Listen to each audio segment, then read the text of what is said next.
Bendiciones para todos, amados hermanos, que el Dios de Abraham, de Isaac y de Jacob esté con ustedes en el nombre poderoso de Yeshua, el Mesías de Nazaret. Hoy vamos a hablar de un salmo sumamente especial, porque este salmo habla sobre el sufrimiento.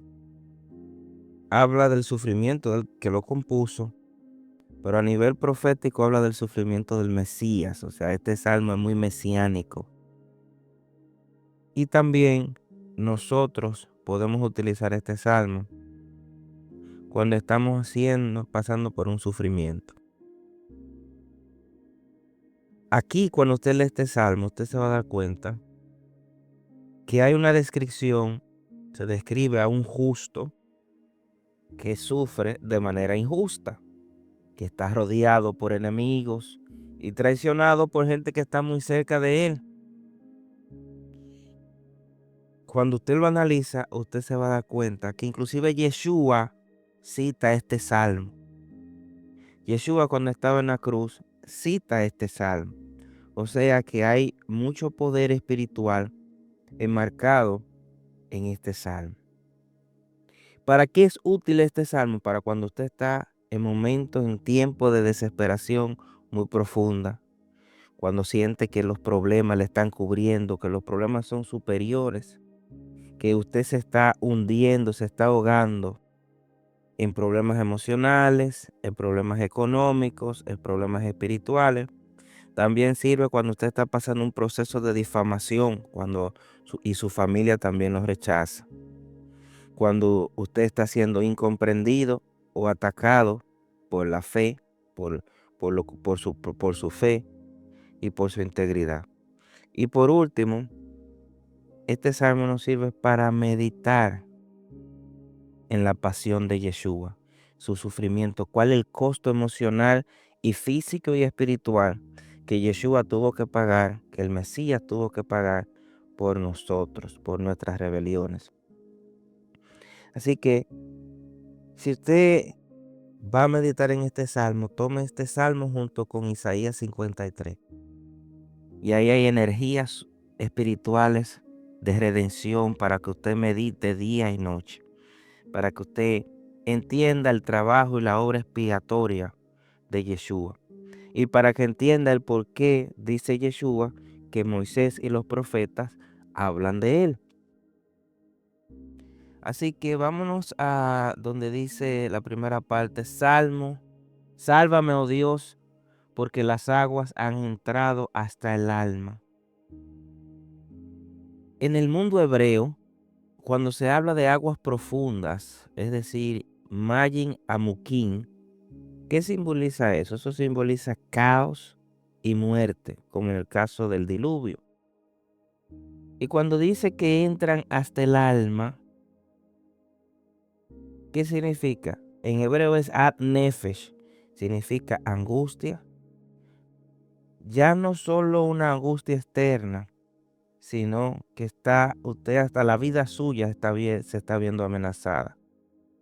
En conclusión, aguas profundas y hasta el alma tiene que ver con ese caos, la muerte, los problemas que lo están llevando a usted a un nivel tan profundo que hasta la vida suya está en peligro. Jonás 2:5 dice, las aguas me rodearon hasta el alma, rodeóme el abismo. El verso 2 dice, estoy hundido en cieno profundo, donde no hay pie. He venido a abismos de aguas y las corrientes me han anegado. El cieno, en hebreo se dice Yavén, ¿qué es? Es un lodo pegajoso que cuando uno se atasca y al atascarse, cuando más tú luchas por salir de ese lodo, más te hundes. Y ahí entonces viene la sensación de impotencia. Cuando tú luchas por salir de un problema y tú estás viendo que mientras más tú batallas con ese problema, más te hunde, que viene la impotencia. Y eso le estaba pasando al salmista cuando estaba escribiendo este salmo.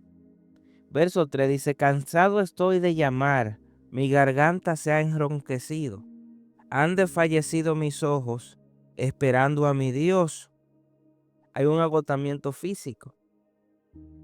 ¿De qué hay agotamiento? De que tú estás orando de manera intensa y tú no ves respuesta inmediata a tu situación. Y es lo que dice Hebreos. Hebreos dice en el capítulo 5, verso 7, y Cristo en los días de su carne, ofreciendo ruegos y súplicas con gran clamor y lágrimas.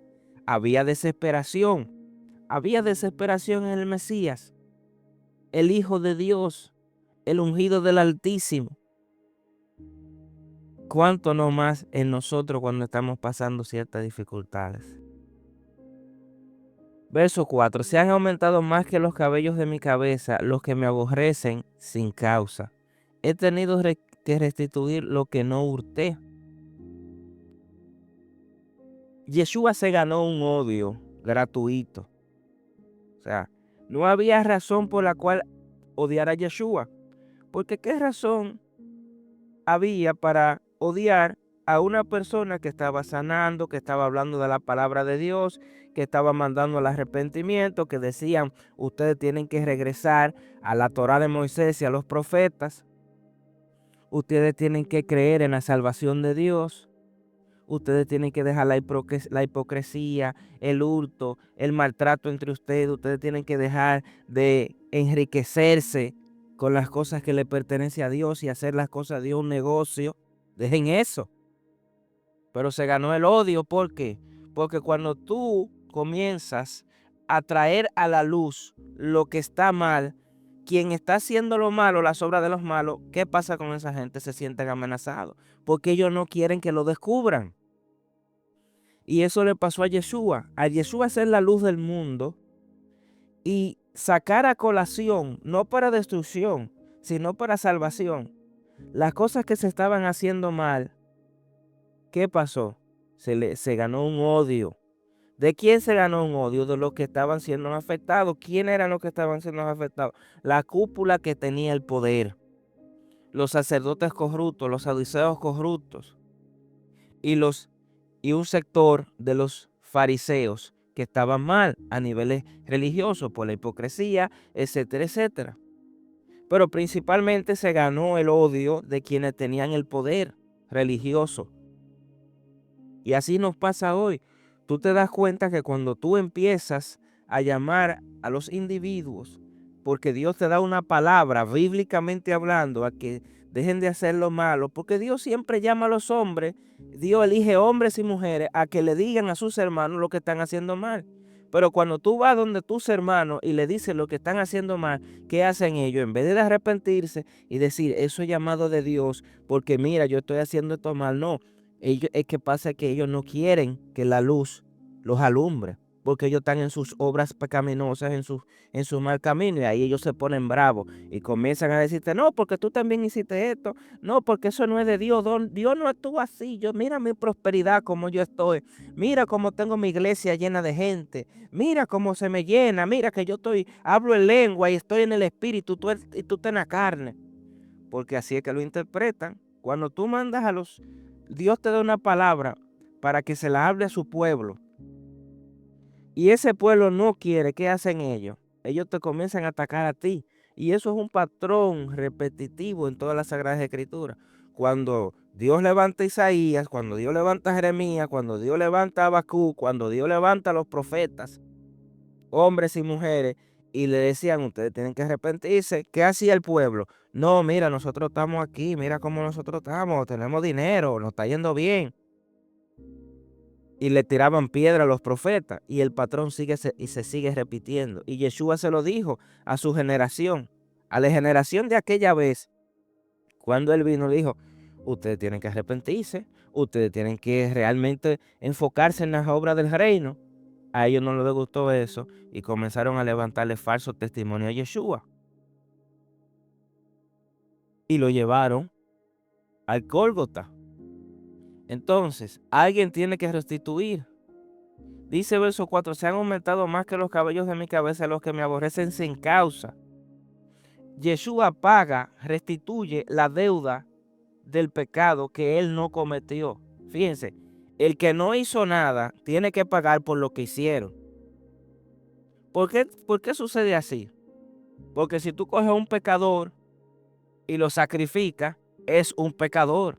¿De qué sirve que tú cojas un cordero con mancha? ¿De qué sirve de que tú cojas una cabra con mancha y la sacrifiques, que está llena de pecado? Ahora, no es lo mismo cuando tú coges a un justo, a una persona que no practica el pecado o que se mantiene en la integridad de Dios.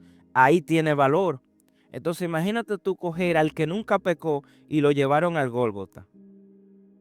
Tenía que ser perfecto para que su sacrificio tuviera los efectos correspondientes que eran necesarios para traer redención.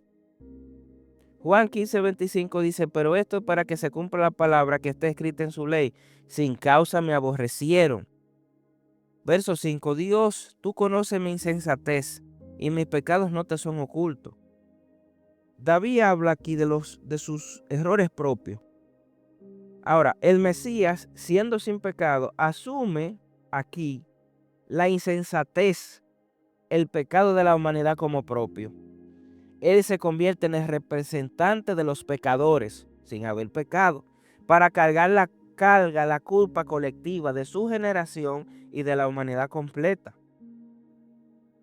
Y para que a través de eso, la humanidad puede entrar, si se arrepiente, se le abre el camino hacia la era mesiánica y al mundo venidero. Todo el que se arrepiente de lo mal que ha hecho por el sacrificio de Yeshua entra a las promesas venideras. Verso 6. No sean avergonzados por mi causa los que en ti confían, oh Señor eterno de los ejércitos. Fíjense cómo ora un líder. ¿Qué hace un líder? Pide que su sufrimiento no sea piedra de tropiezo para la fe de los demás. Eso hace un líder. Que su sufrimiento no se convierta en una piedra de tropiezo para la fe de los demás. Y en el verso 7 dice, porque por amor de ti he sufrido afrenta, confusión ha cubrido mi rostro. Isaías 50, verso 6 dice, no escondí mi rostro de injurias y de esputos. Verso 8, extraño he sido para mis hermanos y conocido para los hijos de mi madre. ¿Qué pasa? Que el rechazo de Yeshua, el rechazo del justo comienza en su misma casa. ¿Dónde comenzó el rechazo de Yeshua? En los líderes religiosos de la generación donde él está, cuando llegó. Ahí comenzó los sacerdotes, los maestros, etc. Ahí fue que comenzó. Su casa era la casa del estudio, es la casa del estudio y de la oración.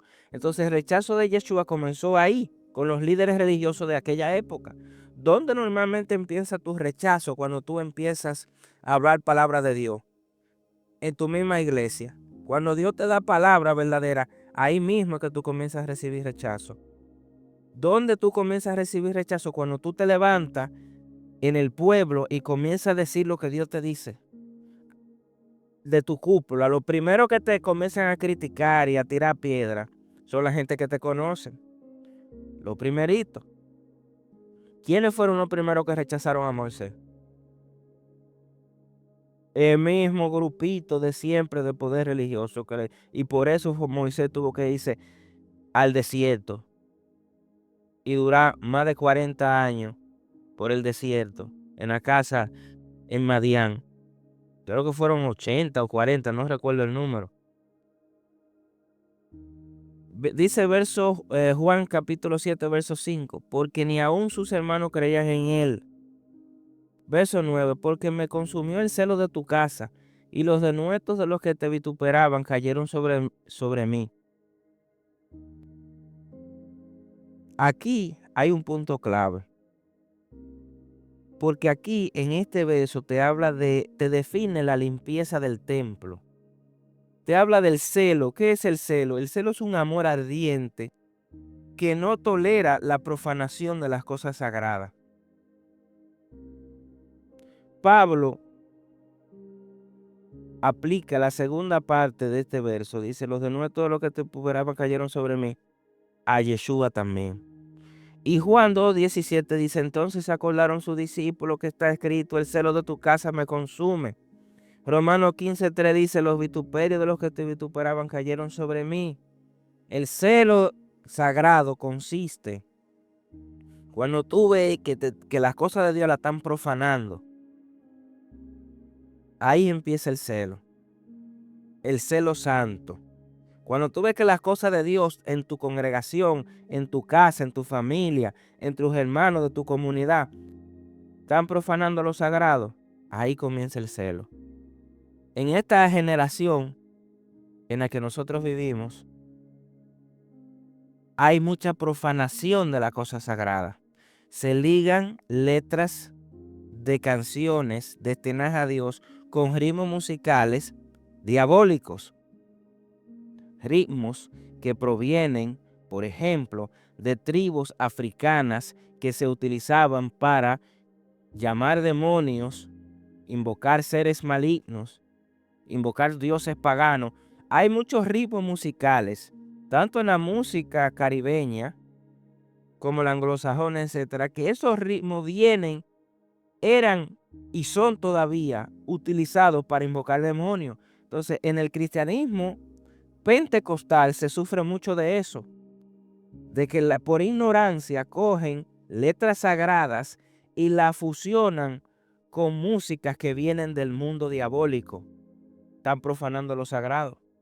Coger versos de la Biblia, y ligarlo con ritmos musicales que tienen que ver con los changoses y todos esos espíritus malignos, africanos e indígenas, y ese sincretismo religioso que vino con Colón, con todos esos esclavos africanos, se metieron aquí en la isla, se fueron a Cuba, se fueron a Puerto Rico, y todavía están en Haití metidos.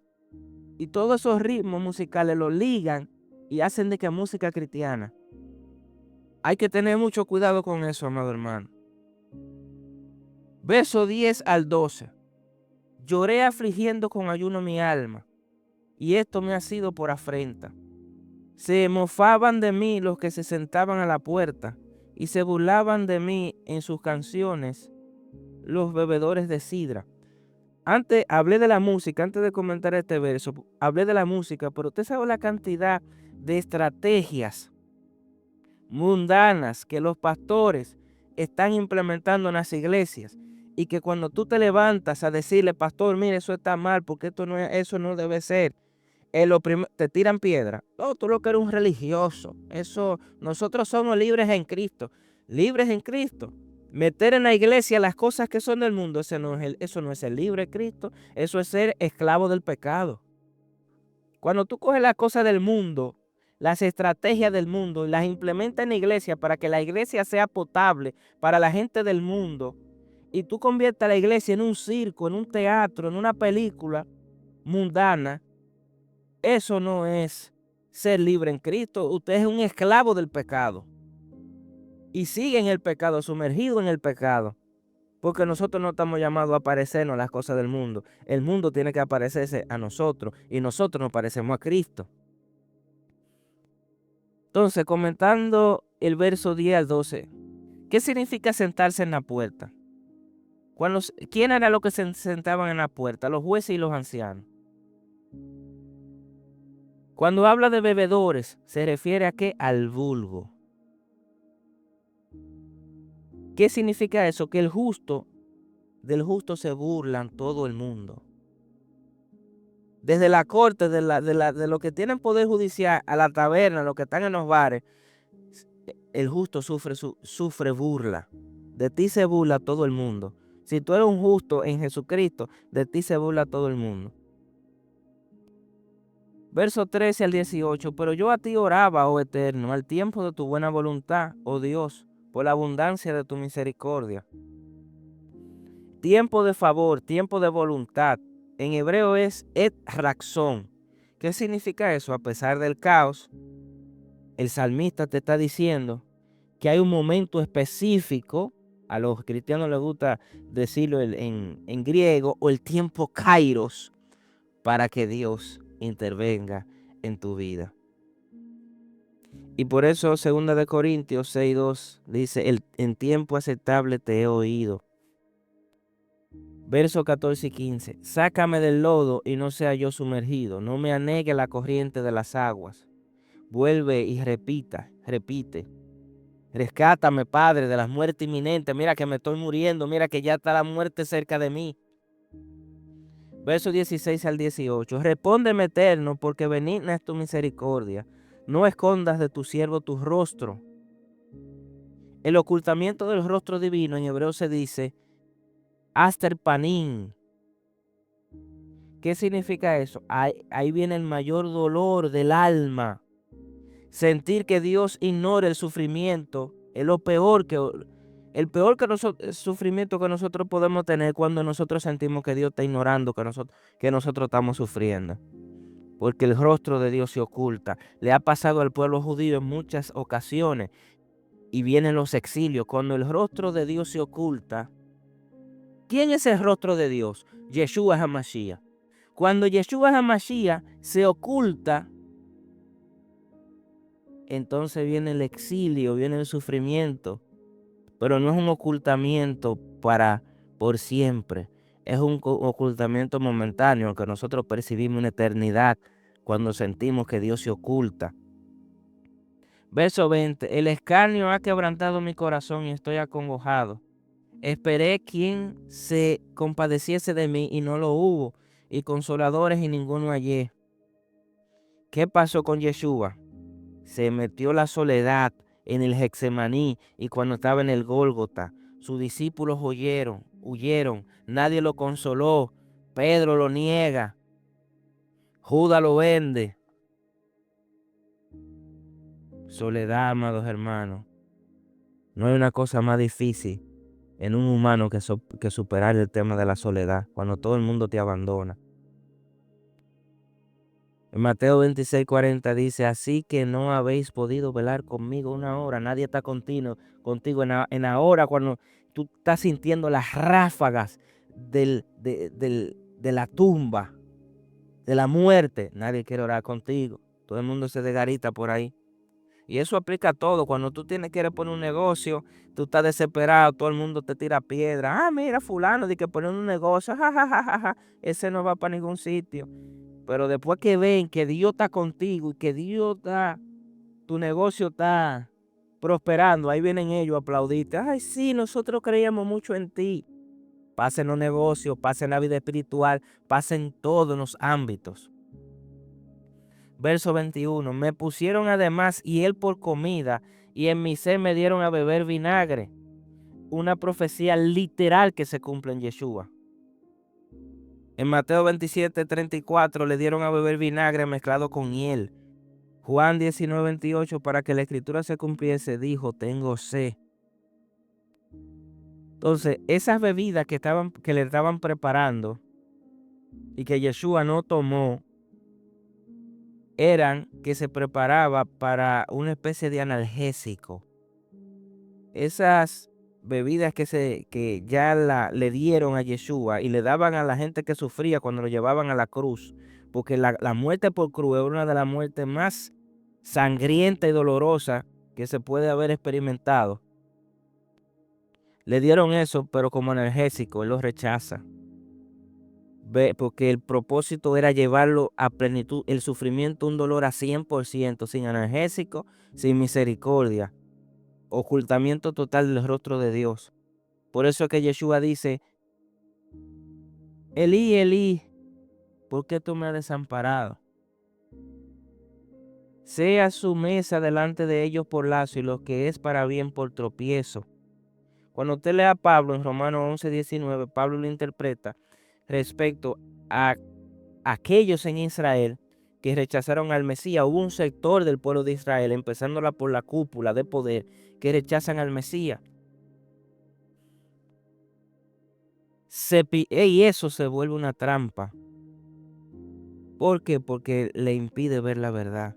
La mesa, cuando habla de la mesa ahí, dice, sea su mesa delante de ellos por tropiezo, que es la mesa que provocó tropiezo en los líderes religiosos. La mesa que te habla aquí es su seguridad religiosa, sus banquetes, su riqueza material, sus poderes políticos de aquella época. Eso fue lo que le impidió a los líderes religiosos, a Caifás, a Anás y Caifás. Fue eso lo que le impidió a ellos ver a Yeshua, la riqueza del mundo, el poder. Verso 25, sea su palacio asolado, en sus tiendas no haya morador. Pablo aplicó ese verso a Judas Iscariote, por lo que traicionó y después vino su muerte. En Hechos 1:20 dice, porque está escrito en el libro de los Salmos, sea hecha despierta su habitación. Verso 28, sean borrados del libro de los vivientes y no sean escritos entre los justos. El libro de los justos, el Sefer Hayim, el libro de la vida, es un concepto muy, en el mundo judío es un concepto muy importante. Cuando te borran de ese libro significa pérdida de la eternidad. Apocalipsis 3:5 dice, no borraré su nombre del libro de la vida. Y finalmente, y voy a hacer un resumen porque se me acotó el tiempo, verso 29, más a mí, afligido y miserable, tu salvación, oh Dios, me ponga en alto.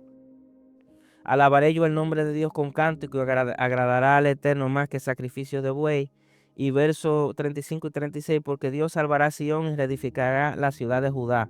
La descendencia de su siervo la heredará. ¿Qué significa eso? Hay un giro dramático. Viene el sufrimiento, la muerte, el lodo, y después que vino la resurrección, la glorificación. Y aquí habla, alabaré yo el nombre de Dios con cántico y agradará al Eterno más que sacrificio de buey, que es la Abodá Shevalep, el servicio de corazón, oración y alabanza genuino. ¿Qué es? Eso es un servicio superior a los sacrificios de los animales, especialmente cuando viene de un corazón que está probado, comprometido con Dios. Por eso Oseas 6:6 dice, porque misericordia quiero y no sacrificio. Y al final el Salmo termina con una visión profética de restauración nacional de Israel y el restablecimiento del reino mesiánico, donde todos los que aman el nombre del Eterno habitaremos seguros. Así que tengan paz, amados hermanos, en el nombre poderoso de Jesús. Shalom a todos, bendiciones.